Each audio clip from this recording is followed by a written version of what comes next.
За, хэлчихье. За, миний нэрийг Дордор Мохта Цэндаш гэдэг. Би Говьцөмбөр аймгийн Харьяат. За би 2022 онд Захлагаан хайчаар хонь нослог Шэр Монголын төрийн бус байгууллагын сургалтанд 22 онд Булан аймгийн Дашин жилийн суманд очиж суралцсан анхны сургалтанд. Тэгээд тэр сургалтанд суугаад ерөнхийдөө манай Шэр Монголын төрийн бус байгууллагын тэр сургалтын дараагаас сертификат гардуулаад сертификат нь болохоор 1-2 одоор дүгнэдэг. Тэгээд эхний жилийн сургалтанд болохоор 1 од аваад тэнгүүтээ ойр орчныхоо хоног ер нь дадлага маягаар харгаад энэ явж байгаад 23 онд болохоор Төв аймгийн Эрдэнэ сумд болсон сургалтанд очиж суугаад давтан суугаад 2 удаа аваа. Тэгээ шинэ Зеланд явах хүмүүсийн нэрэнд ороод тэгж явж байгаад намар нь ер нь сонгогдсон байсан.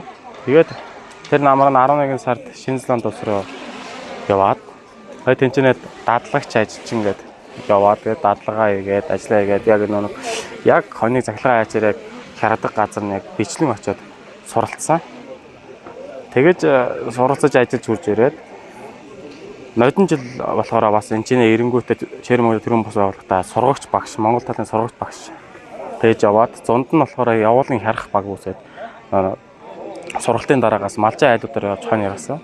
Тэгээд гэж яагаад ноёдон жил буцаад дахиад Шинэ Зеланд руу үйл явж байгаа. Тэгээд үйл яваад үйл тэр явахдаа дан харахч гэдэг статусаар явсан. Тэгээд очиод харахч гэдэг статусанд ороод ер нь байнга л харгаж байгаа юм. Тэгээд энэ манай нэг захлагын хайчаар хайчлна гэдэг чинь ер нь байнгын харгаж байнгын дадлага хийжсэн хүн дээр хайжэр нөгөө ерөнхийдөө ном хараад юугаар юм сурна гэж байхгүй. Тийм учраас энэ байнгын дадлагч байгаа шүү дээ. Одоо манай сургалтанд суусан залуучууд одоо манай чинь нэг 4 дахь жилдээ сургалтаа зохиогоод ингээд явж байна. Чинь ч одоо ингээд 300 гаруй залуучууд сурсан байна. Энэ залуучууд маань байнгын дадлагч хийж тэгээд дадлага сайн хийсэн залуучууд маань болохоор одоо энэ ч алтан хайч гээд 2025 тэмцээнд оролцоод эхний өдөр нь явагдаад дуусч байна. Тэгээ 2 дахь өдөр нь болохоор шигшээ финалд гарсан мэрэгсэн төвчний 4 анхан шатны 4 гэсэн тамирчид байна. Тэгээд тэр анхан шатныг харж байгаад одоо 7 хоногийн өмнө басан сургалтанд суугаад захлагаач гэдэг мэдэхгүй хүн 7 хоногийн өмнө сургалтанд суугаад энэ ч яриад анхан шатны тэмцээнд ороод тэр үндэхдээ тэр 7 хоногт өөрөө залхуурч хойш суугааг өөрийнхөө нэг харгасан байгаа. Бас найзхаа нэг цугч харгасан. Тэгээд дадлага хийгээд энэ ч үржээг харахад өмнө жил 3 жил сурсан залуустай өрсөлдөд тэр хүн маань одоо ингээд финал шалгарсан шигшээ дөрөвтөө орсон байна. Яг энэс ахаар маань дадлагч их сайн хэрэгтэй. Тийм тэгэхээр ер нь бол одоо чиний хувьд бол маш одоо ингээд шаргуу ер нь дадлагаа бол маш анхлан суралцагчаас эхлээд дадлагаа маш сайн хийсэн байна шүү дээ тий. Тэгж явсныг хүчин бас олон улсад хүртэл ингээд ажиллаад бас юу чадсан байна. Тэгэхээр энэ одоо энэ манай Монгол залуучуудын одоо энэ техникийг эзэмших ур чадвар суралцах байдал нь юм хэр байна? Гадаадд ч дотоодд ч ямар байна те? Тэгээ манай Монгол залуучуудын ерөнхийдөө нэг яг төрж өссөн орчин гэх юм бол ер нь малтайгаа хөдөө аж ахуй талтай малтайгаа илүү ойрхон өссөн байдаг. Тэгээд энэ ойрхон өссөн залуучууд одоо гадаад багшнаар хүмүүс ингээд гадаадууд ирээд манайх нэг ер нь хэлэхдээ Малта ер нь анхан шатны одоо нэг хайрцаг мэддэг маш сайн байна. Тэгээд ер нь бид үс ингээд захлаа хайж гэдэг ийм захлаанаар ажиллаж байгаа автомат шүү дээ. Энэ зүйл ингээд ашиглаж хагаад доор нь амьтан байгааг маш сайн мэдэрч байна гэж. Тэгээд энэ Малтай байгальтайгаа ер нь илүү ойр өссөн хүмүүс яг энэ захлаа хайчаар хайжлаад илүү тохиромжтой байна. Яг сайн мэдэрсэн байна гэж байна гэж ярьдаг юм. Тэгээд Шинэ Зеланд улсад очиод биднес чинь нэг хэлвэн шүү дээ. Анхны жил болохоор ер нь ойр зургийн ярианы жил байхгүй ерөөдөө ингээд очиж байгаа. Тэгээд хүмүүсийг ерөөдөө ингээд харж байгаа юм л та. Хараад тэгээд хоног ингэдэм байх тэгдэм байх. Манайхны ерөөдөө айгүй өндөр юм шүү. Тэгээд харж байгаа л ерөн сураал тэнгүүтэл нэг манайхан чи хүн амтантай ингээд ливэ олж ярьж байгаа л тэгээд наавар цагааны харгамаараа. Тэгэл харгаал ерөнхийдөө харгасаа тэг харж байгаа л ер нь харгаал тэгээд ерөнхийдөө дадлага олон бүр завсруулсаар байгаа л тэгэл мэрэгжлийн төвшөнд очиж байгаа юм л да. Сайн ингээд нөгөө албан ёсны бичсэн ингээд олон улсын харгагч нартай ингээд тэмцээн зохион байгууллаа шүү дээ. Тэгэхээр танаа баг ялангуяа өөрөө бол одоо Шинэ Зеландын тэр туршлагатай хүнээс төрүүлж хонь босгож जैन те. Тэгэхээр энэ бол маш их хурдтай байна. Тэгэхээр энэ олон улсын харгагчдаас юу сурсан бэ? Эднэртээ монгол хүмүүс ингээд өөрсдөө тэр зандаад хүрсэн байх л гэж би сая харлаа да өөрөө чинь. Ер нь биднээс олон улсад 2 жилийн миний хувьд 2 жилийн хугацаанд дадлгаж аваад нэг ажиллах хугацаанд тэр чинь тэмцээнд оролцдог. Тэгээд ер нь баг дэлхий аврах гэж яригдан да. Хоёр нэлээд олон тэмцээнд улсын оролцдог тэмцээнд 2 жил дараалал тэр том тэмцээнд нь оролцсон. Тэгээд баг жижиг одоо нэг тэмцээнүүд нь болохоор бас нэг 2 3 удаа орж ирсэн. 5 6 тэмцээнд оролцсон байна. Одоо манай Монголд болж байгаа үндэсний аврагч Алтай айж тэмцээнд оролцож байна. Гэдэг ч одоо 7 8 тэмцээнд өрөвчлээ. Тэгээд дараа жил 26 оны дэлхийн аврагч ерөнхийдөө бэлдэж байгаа. Тэгтээ манай залуучууд сонгогдно. Одоо аль нь сонгогдож магадгүй. Тэгэхээр би ингэж хараад байгаа юм. Одоо манайхан бол ингээ хонь за энийг ингээ эзэмшээд харгаад сурлаа. Гэхдээ манайхан ч нэг ингээл ахынхаа юм хийчихэл одоо энэ үнийг за нэг ахын юмаа болгочлоо за одоо болоодоо гэж суучих хүмүүс бас мөн л дөө. Гэтэл энэ олон улсынхан болвол ингээд бүр мэрэгжил болгоод энийг эзэмшээд ингээд энүүгээрээ бүр ингээд ажил болгоод бахархаад бүр ингээд олон улсын ринг дээр гараад сум орон нутгийнхаа юун дээр ч гэсэн ингээд ер нь ингээд энэ ажиллаараа бахархаж чадж штэ тий. Энэ миний ажил мэрэгжил шүү гэдгээр айгу бахархдаг. Манайхан энэ хөдөө аж ахуйнхаа энэ мэрэгжил энэ малчныхаа ажил мэрэгчлэр бахархах хэмжээнд ажилламаар санагдаад гэж энэ тийм их санал хэлэх юм. Бидний дутагдал юу юм? Тийм. Ер нь манайхан ер нь дээрээс ярьдаг чинь малчин 1000 мэрэгчлээ хийсэн гэдэг.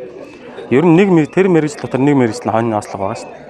Тэгээ энэ хоньны ослого гэдэг илүү олон улстай ойрхон инновацлог шинэ технологи ашиглаад хөргөж байгаа учраас энэ болохоор нэг олон улстай энэ захлагын хайж яг биднүүсийн харж байгаа технологи яг энэгээр яг ингээд техникээ давтаад эн чинь яг нэг олон улсад хүлээмжшөөрөгдсөн техник тэнгуүтэй энэ тэмцээн зохиогоод мэрэгжлийн тамирчин гэж байдаг. Мэрэгжлийн тамирчид. Яг тэр мэрэгжлийн тамирчид болохоор ерөөдөө нэг хоньоо ноослогод ноослно. Гэхдээ нэг жоохон хонь ноосолжоод бэлтгэл маягаар тэгэл энэ фитнесээ хийн өдөр тутмынхаа уураг хийжээл гэдэг. Яг манай нэг бөхчөөж яаж бэлддэг лээ. Тамирчиж яаж бэлддэг. Яг тэднээс шиг яг юм мэрэгжлийн юм коуч нартай болсон. Тэгээд ерөөсөө тийм яг мэрэгжлийн тамирчид болсон. Тэгэл тэр мэрэгжлийн тамирчин дэлхийд одоо тэгээ энэ чинь яг дэлхийд гараад ирэхсэн тохиолдолд 3 хон хонь яргаад $20,000 бол авч шин. 3 хоньороо $20,000 гэдэг чинь тэр чинь тэмцээн болж шүү дээ. Тэгэл 3 хонь яргаад $20,000 гэдэг чинь маш нэг амархан easy байгаа байхгүй. Тийм учраас манайхан тийм өвөгдөл техник нь байгаа манай залуус. Тэгэл манайхаа ерөнхийдөө хамгийн гол зүйл нь болохоор хилээ сурах хэрэгтэй. Хилээ сурсан байхад ерөнхийдөө хаанч ер нь явчихна. Тийм шүү дээ. Хэл сурж байна. Хэл сурах тэр өөрийгөө хэл дайчилж байна. Ер нь хэл сайжруулж байна. Ер нь хэл ойр зурмынхаа юмнуудыг ингээд энэ идэгээ ойлгоцож байна. Тэгээ нэг яг манай биднээсээ хийж байгаа нэг яг харгалтай ажил болохоор зөвхөн малдаа хоньтойгоо л хайцаа явчихна. Тийм учраас нэг хүнтэй нэг орой суугаад яг ажилласаа тараад нэг зөв вэндээ суугаад явж байгаа юм чи тэр хугацаанд болохоор нэг хоолж авч зүрх мэж байгаа. Малын бэлчээр малынхаа зах ч гэсэн сурах боломж нь их байгаа шүү дээ. Тий. Манай залуучууд ерөнхийдөө одоо ингээл дэлгүүр өрөмлөөр ингээл явангууд ч нэг өдөр 5 үг гэдэг байхгүй. Тэгээд өдөр 5 үгээ хараад ингээл чэжилж штэ тий. Өдөр болгон 5 үг чэжлээд тахад нэг хүн орж ирээд тэгээ нэг өгүүлбэр хэлэхэд дунд чинь чиний чэжээс 2 үг явждаг. Тэгэл тэр 2 үг ингээд тэр 2 үгнээсээ өгсүүлээл да энэ яг тиймэрхүү чиглэлийн юм ярьчлаа дагаад тэгээ ингээд лавшруулсаар хагаад нийгмийн тэтгэлж ярьдаг болчихно. Чи одоо хэдэн минут хамгийн дэлгэр хоны хэдэн минутанд босгож байна? Яг хайчилт дуусна. Сая энэ юун дээр үзэхэд 52 3 секунд гэсэн байна нэг тий. Нэг хон босч байна гин. Тэгээд ерөнхийдөө яг үргэлжлсэн хяргацын нөхцөл минут 30 секундэд биднээс барьдаг. Шинэ Зеланд бол яагаад нэг яг мэрэгсэн хяргач гэдэг нь болохоор өдөр болгон 250 хэрэгтэй. Тэр чинь яг өдөр болгон л явж байгаа шүү дээ. Өглөө биднээс энэ чинь цаг аймаар баримтлана. Өдөржингөө явах юм ачаалттай ажил учраас 4 цагт босдог. 4 цагт босоод 6 цагт эхлүүлээд ороо 5 цагт бодог. Дунд нь 2 цаг ажиллаад 30 минут амраа авчихдаг. Тэгээ өдөр бол яг тэр 8 цагийн хугацаанд 250 онёроо гэдэг чинь асар их хүнд. Тийм учраас нөгөө нэг минут 30 секунд цагтаа оруулж байгаа учраас минут 30 секунд нэг хоног багтаас тавих айл болох гэж яддаг. Тэгээд манай энэ техник чинь болохоор нэг хон дээр нэг 32-оос 40 татал гэж байдаг. Том жижигээс шилжүүлээд. Яг тэр тоогоор авдаг. Яг тийм. Тэгээ яг тэдэн секундээс заадаг. Тэгээ тэр тоогоор авдаг учраас тэр тоог яг гөвц цайн нэг тавтаа сурчих юм бол тэр хоныг бол минут 30 секундээр тавиад бацаад хонь аваад гараад ирэхэд ингээ цаг хугацаа нэгэ тэмээд. Тэгээд айл бол 2 цагийн хугацаанд илүү хурдтай авах хэрэгтэй гэж. Чи одоо 22 оноос хойш Монголд хичнээн хонь хайчилсан байна. Яг харгасан байна. Цэцлэх хайчаад. Тооцч үзсэн үү? Үгүй юу? Дотоодод уу? Тий, дотооддоо бас ингээд дотоодод нэг 3000 гаруй хонь хайжсан баха. Чи дангаараа тий? Тий. Ааха. Одоо та нар чи ингээ баг болоод ингээд хонь харгах үйлчлэгээ үзүүлж байгаа гэсэн үг. Тий, манайхан ч одоо яг 2 баг байна биднээс. 2 ерөнхийдөө нэг цөм бүрдсэн 2 баг байна. Тэр 2 баг маань болохоор нэг 8-аас 10 гишүүнтэй тийм хоёр вагон. Тэгээд нэг ерөөдөө тэрэнд нэг мэрэгсэн яргач гэдэг нь дотроо байгаа. Мэрэгсэн яргач 2-3 мэрэгсэн. Тэгээд одоо нэг анхны шатны манай сурж байгаа залуучууд гэсэн байна. Мэрэгсэн хэрэгчийнхаа юуг яаж ямар юм хангаж иж авдаг? Мэрэгсэн яргач өдөр болон 200-аас дээш. Энэ тогтмолын 200 гэсэн. Яг өдөр болон нэг юм 200-тай ингээл яваад байгаа юм бол тэр яг мэрэгсэн яргач болж байна.